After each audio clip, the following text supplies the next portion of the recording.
शहर के एक व्यस्त कोने में, जहां दिन भर भागदौड़ लगी रहती थी, एक छोटी सी चाट की दुकान थी जिसका नाम था चटकारा कॉर्नर। इसे चलाने वाला था मुन्ना, जिसकी उम्र बमुश्किल 22 साल थी, पर उसके हाथों में जादू था।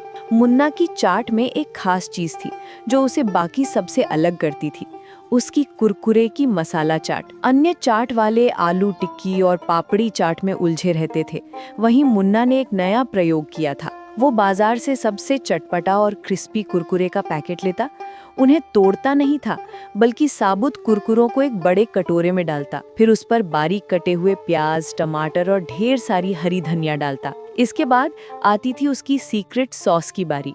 ये सॉस नहीं, बल्कि एक खास मसाला मिश्रण था। भुना जीरा, काला नमक, अमचूर और थोड़ा सा मुन्ना का खुद का बनाया हुआ तीखे कतीर मसाला।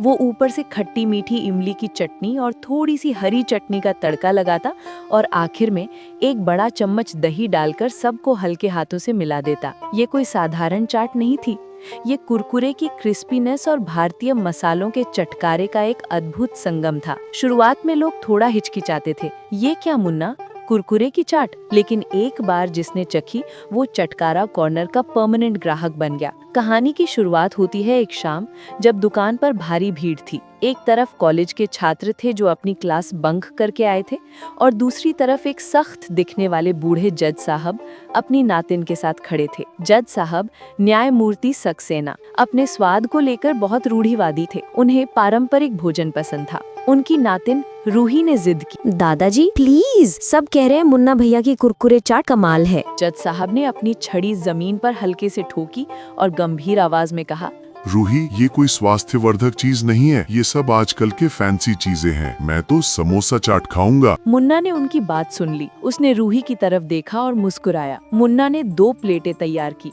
एक में परंपरागत समोसा चाट थी और दूसरी में उसने खास तौर पर कम मिर्च वाली कुरकुरे की मसाला चाट बनाई। उसने जज साहब को समोसा चाट पकड़ाते हुए कहा, साहब, ये आपकी समोसा चाट और ये रूही बिटिया के लिए स्पेशल कुरकुरे चाट। रूही ने खुशी खुशी अपनी प्लेट ले ली। जज साहब ने अपनी समोसा चाट का पहला निवाला लिया। वो ठीक ठाक थी, पर उनमें वो वाह वाली बात नहीं थी। रूही ने अपनी कुरकुरे चाट का एक बड़ा निवाला लिया।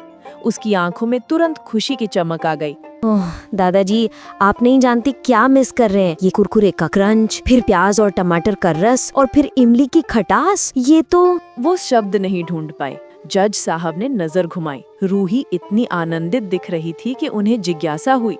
उन्होंने रूही से धीरे से कहा, बस एक कुरकुरा चखने दो। रूही ने उन्हें अपनी प्लेट की तरफ बढ़ाया। जज साहब ने हिचकिचाते हुए एक कुरकुरा उठाया जो मसालों और चटनी में लिपटा हुआ था। उन्होंने उसे मुंह में डाला और फिर बम! पहला सेंसेशन था कुरकुरे की तीखी और मसालेदार परत का।